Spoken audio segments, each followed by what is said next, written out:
और इसमें जो एक्स्ट्रा फैक्ट मिलेंगे आपको उसको लिख लेना, क्योंकि ये फैक्ट वो फैक्ट हैं जो फैक्ट किसी एग्जाम में आ चुके हैं या आने की संभावना है। ठीक है, तो पहला क्वेश्चन है, वो है निम्नलिखित में से किस अधिनियम में कलकत्ता में सर्वोच्च न्यायालय की स्थापना का प्रावधान किया गया था।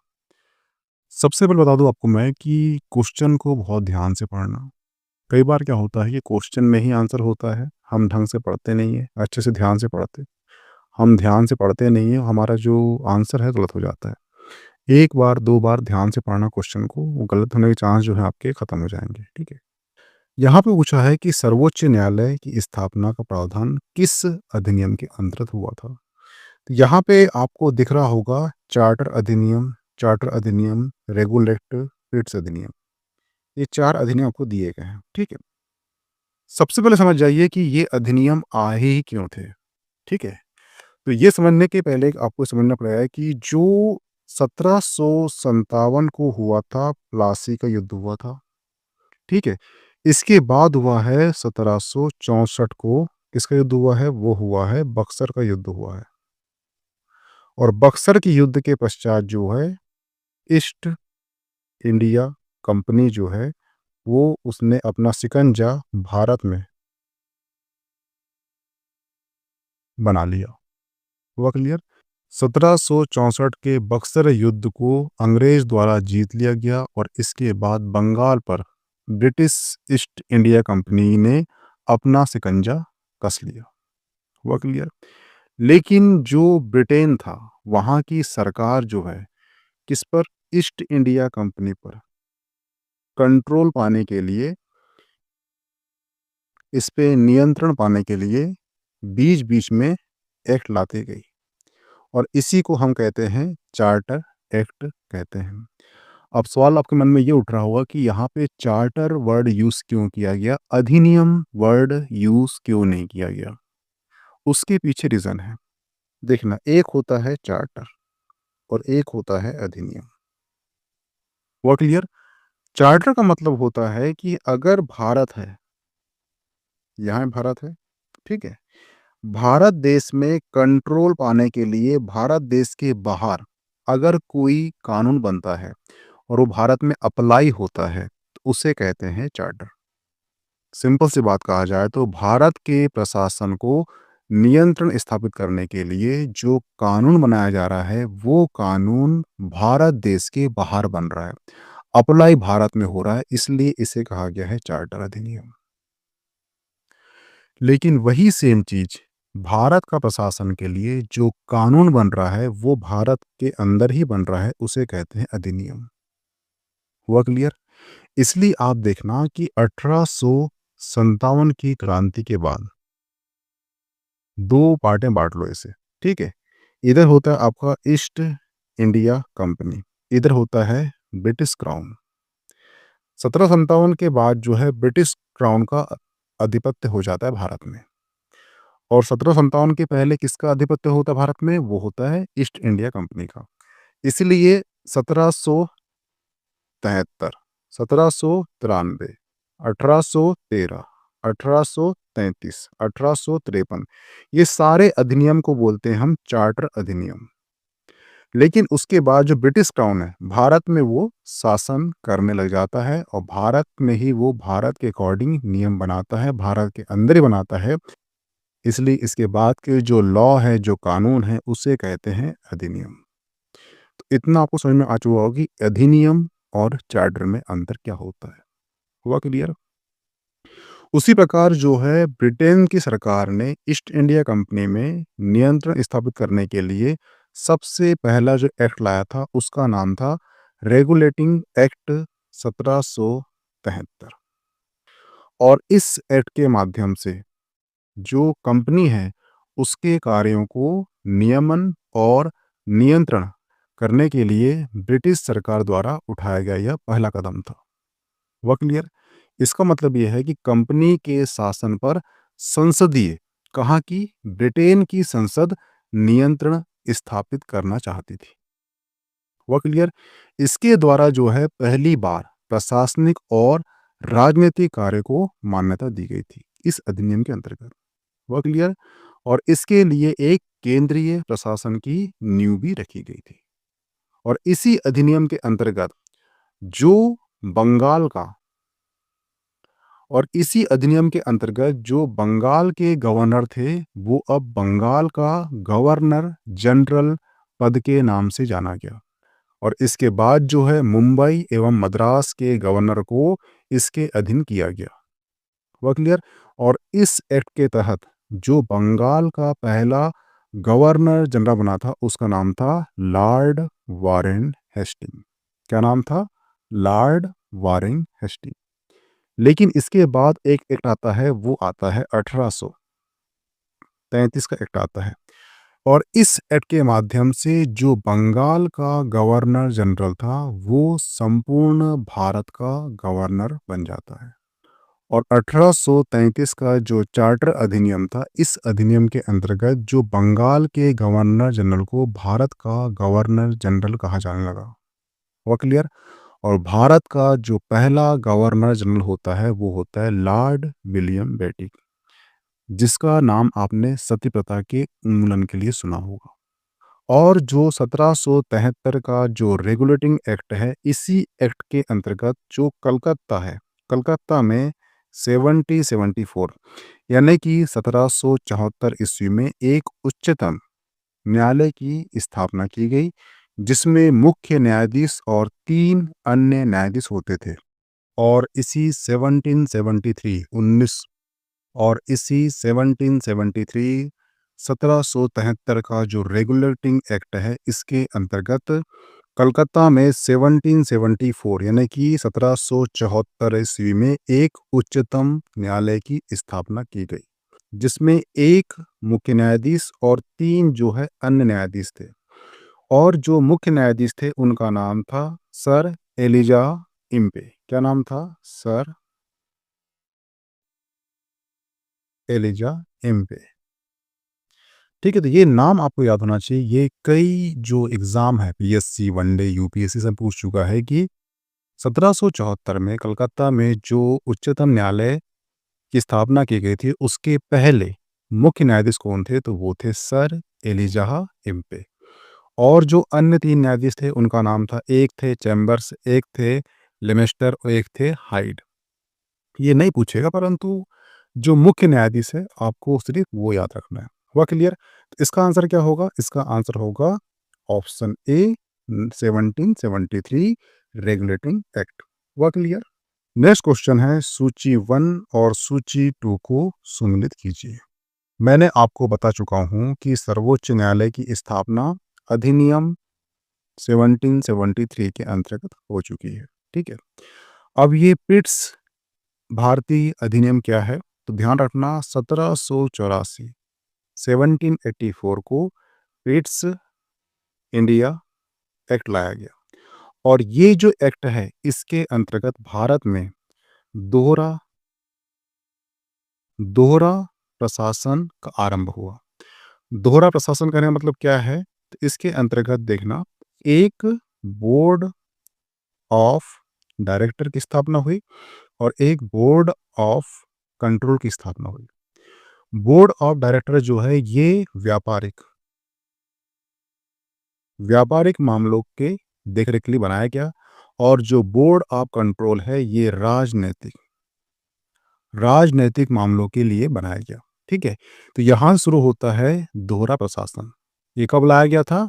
1784 में लाया गया था और इसका नाम था पिट्स इंडिया एक्ट। हुआ क्लियर? अब यहाँ पे वर्ड लिखा है कंट्रोल, यानी कि नियंत्रण। तो नियंत्रण परिषद की स्थापना की गई थी। इसका आंसर क्या होगा? ऑप्शन ए का 2 होगा। हुआ क्लियर? नेक्स्ट है चार्टर अधिनियम 1813। तो ध्यान रखना, चार्टर अधिनियम 1813 की बात करते हैं हम। तो इस अधिनियम का मुख्य विशेषता ये है कि इसमें जो कंपनी का जो अधिकार था, वो 20 वर्षों के लिए बढ़ा दिया गया। जो अधिकार वर्ष है, ये 20 वर्षों के लिए बढ़ा दिया गया। हुआ क्लियर? और कंपनी के भारत के साथ व्यापार करने का जो एकाधिकार था, उसे छीन लिया गया, किंतु इसे चीन के साथ और पूर्वी देशों के साथ चाय के व्यापार के लिए 20 वर्षों के लिए बढ़ा दिया गया। हुआ क्लियर? ठीक है। और तीसरा पॉइंट है, इसमें कुछ सीमाओं के अधीन सभी ब्रिटिश नागरिकों के लिए भारत के साथ व्यापार करने के द्वार खोल दिए गए।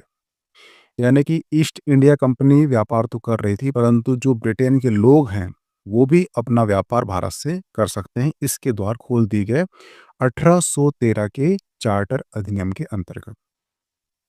चौथी और सबसे मुख्य बात, उसमें क्या किया गया कि जो अब तक यानी 1813 तक अभी तक जो ईसाई पादरियों को भारत में आने की अनुमति नहीं थी धर्म प्रचार के लिए, लेकिन 1813 के अधिनियम के द्वारा ईसाई पादरियों को भारत में आने की सुविधा मिल गई। ऐसा क्यों किया गया था? ऐसा इसलिए किया गया था कि 1857 की क्रांति के बाद अंग्रेज लोग जान चुके थे कि हम भारत में अपना धर्म प्रचार नहीं कर सकते। जब उनको लगा कि हमारा नियंत्रण स्थापित हो चुका है, हमारे कंट्रोल में चीज़ें आ चुकी है, तब 1813 में उन्होंने ईसाई पादरियों को अनुमति दी भारत में आने की और अपना धर्म प्रचार करने की। हुआ क्लियर? ठीक है। तो यहाँ पे क्या लिखा है? इंग्लिश मिशनरियों को भारत में कार्य करने की अनुमति। इसका आंसर क्या होगा? ऑप्शन सी का चार्टर अधिनियम 1913 के अंतर्गत में लिख चुका है। इसका आंसर क्या होगा? चार्टर अधिनियम 1913 के अंतर्गत ये प्राप्त हो चुका था। हुआ क्लियर? अब बात करें हम किसकी? 1833 का चार्टर अधिनियम की। तो ध्यान रखना, 1833 का चार्टर अधिनियम के अंतर्गत मैंने बताया था कि भारत में जो पहला एक्ट आया था वो आया था 1773 में। और इसमें क्या किया गया था? इसमें बंगाल का गवर्नर जनरल पद बनाया गया था। लेकिन वहीं पर जो 1833 का एक्ट आता है उसमें जो बंगाल का गवर्नर जनरल था वो अब संपूर्ण भारत का गवर्नर जनरल कहलाएगा। इसी प्रकार संपूर्ण भारत का पहला गवर्नर जनरल कौन था? वो था लॉर्ड विलियम बेंटिंक। लेकिन वहीं पे क्वेश्चन कराया कि बंगाल का पहला गवर्नर जनरल कौन था 1773 के अकॉर्डिंग? तो वो था लॉर्ड वारेन हेस्टिंग। ये छोटा सा डिफरेंस है, याद रखना। वो क्लियर? बंगाल पूछेगा तो लॉर्ड वारेन हेस्टिंग, लेकिन वहीं पूछ लिया कि संपूर्ण भारत का पहला गवर्नर जनरल कौन था? तो वो था लॉर्ड विलियम बेंटिक। हुआ क्लियर? जिसका नाम आपने सुना होगा सती प्रथा के उन्मूलन के लिए। हुआ क्लियर? ठीक है। और यही एक कारण था कि जो विधिक परामर्श हेतु गवर्नर जनरल की परिषद में एक विधि सदस्य, क्या बोला मैंने? विधिक परामर्श हेतु गवर्नर जनरल की परिषद में विधि सदस्य के रूप में चौथा सदस्य को शामिल किया गया। यानी कि यहाँ क्या पूछा है उसने? गवर्नर जनरल की परिषद में कानूनी सदस्य की नियुक्ति किसमें की गई थी? वो की गई थी 1833 के चार्टर्ड अधिनियम के अंतर्गत। हुआ क्लियर? तो आई होप कि आपको सारे ऑप्शन और उसके जो आंसर थे क्लियर हो चुके होंगे। ठीक है। ए का क्या होगा? ये 2 होगा। ठीक है। बी का क्या होगा? ये होगा 1 होगा। सी का 3 होगा। डी का 4 होगा। इसका आंसर होगा आंसर बी। हुआ क्लियर? ये ध्यान रखना। नेक्स्ट क्वेश्चन है, किस अधिनियम के द्वारा ब्रिटिश संसद में चाय और चीन के साथ व्यापार को छोड़कर ईस्ट इंडिया कंपनी ने भारत के साथ व्यापारिक एकाधिकार को समाप्त कर दिया? मैंने बताया था आपको कि चार्टर्ड अधिनियम 1813 के माध्यम से ब्रिटिश संसद ने चाय और चीन के साथ व्यापार को छोड़कर जो ईस्ट इंडिया कंपनी ने भारत के साथ व्यापारिक एकाधिकार को समाप्त कर दिया। जबकि यही 1833 यानी कि 1833 के चार्टर्ड अधिनियम द्वारा कंपनी के समस्त व्यापारिक कार्य समाप्त कर दिए गए। तो यहाँ ध्यान रखना, छोटा सा डिफरेंस है। आपसे पूछेगा 13 में एक अधिकार समाप्त किया और 33 में संपूर्ण व्यापारिक कार्य समाप्त कर दिए गए। ऐसा क्यों? क्योंकि अब जो कंपनी है ये व्यापार नहीं करेगी। एक्चुअली जो ब्रिटिश गवर्नमेंट है, जो ब्रिटिश सरकार है, उसके लिए भारत में प्रशासन को संभालेगी। इसलिए यहाँ पर सभी चीज़ समाप्त कर दी गई ईस्ट इंडिया कंपनी की। तो इसका आंसर क्या होगा? ऑप्शन ए 1813 का चार्टर अधिनियम। यहीं पे क्वेश्चन आता संपूर्ण आता तो उसका आंसर बी होता, परंतु यहाँ पर ए का अधिकार पूछा है तो उसका आंसर ऑप्शन ए होगा। हुआ क्लियर? कंफ्यूजन बिल्कुल मत होना यहाँ पर। नेक्स्ट क्वेश्चन है चार्टर्ड एक्ट 1813 के संबंध में निम्नलिखित कथनों पर विचार कीजिए। पहला जो कथन है उसमें बोला गया है कि इसने भारत में ईस्ट इंडिया कंपनी के व्यापार एकाधिपत्य को चाय का व्यापार और चीन के साथ व्यापार को छोड़कर समाप्त कर दिया। ये जो चीज है ये 1813 में हो चुकी है, यानी याला जो ऑप्शन है वो सही है क्योंकि 1813 के बारे में पूछ रहा है। दूसरा पॉइंट है उसने बोला है कि इसने कंपनी द्वारा एकाधिकार के लिए भारतीय राज्य क्षेत्र पर ब्रिटिश राज्य क्राउन की संप्रभुता को सुदृढ़ कर दिया। ध्यान रखना जो 1813 का ब्रिटिश ईस्ट इंडिया कंपनी का जो एकाधिकार था समाप्त कर दिया गया। साथ ही इस एक्ट के माध्यम से कंपनी द्वारा अधिकृत भारतीय राज्य क्षेत्र पर ब्रिटिश क्राउन की संप्रभुता को सुदृढ़ भी कर दिया गया। हालांकि इस एक्ट के माध्यम से जो कंपनी थी उसका जो अधिकार पत्र था वो 20 वर्षों के लिए इन क्षेत्रों पर बढ़ा दिया गया था और उसका जो अधिकार और उसका जो राजस्व सौंपा गया। और यही पॉइंट जो है कथन जो 2 दिया गया है, कथन जो सेकंड दिया गया है उसको ये सही करता है। हुआ क्लियर? लेकिन जो कथन थर्ड है वो बोलता है कि भारत का राजस्व अब ब्रिटिश संसद के नियंत्रण में आ गया था। ये गलत है। गलत कैसे है? तो ध्यान रखना भारत का राजस्व 1858 1858 ईस्वी में अधिनियम द्वारा, यहाँ पे क्या वर्ड आ गया? अधिनियम। वहां पे क्या आया था? चार्टर। क्योंकि चार्टर क्या बन रहा था? जो देश के बाहर बनते हैं देश में नियंत्रण स्थापित करने के लिए, उसे कहते हैं चार्टर। परंतु जो कानून जो लॉ देश के भीतर ही बन रहे हैं देश के प्रशासन पर नियंत्रण स्थापित करने के लिए, उसे कहा जाता है अधिनियम। इसलिए यहाँ पे कहा गया 1858 ईस्वी के अधिनियम द्वारा ब्रिटिश संसद के सीधे नियंत्रण में लाया गया, जब ब्रिटिश कैबिनेट मंत्री के अधीन सेक्रेटरी ऑफ स्टेट का पद बनाया गया। ब्रिटिश कैबिनेट मंत्री के अधीन सेक्रेटरी ऑफ स्टेट का पद बनाया गया। विशेषकर राजस्व प्रशासन में उनकी सहायता के लिए काउंसिलिंग ऑफ इंडिया का गठन किया गया।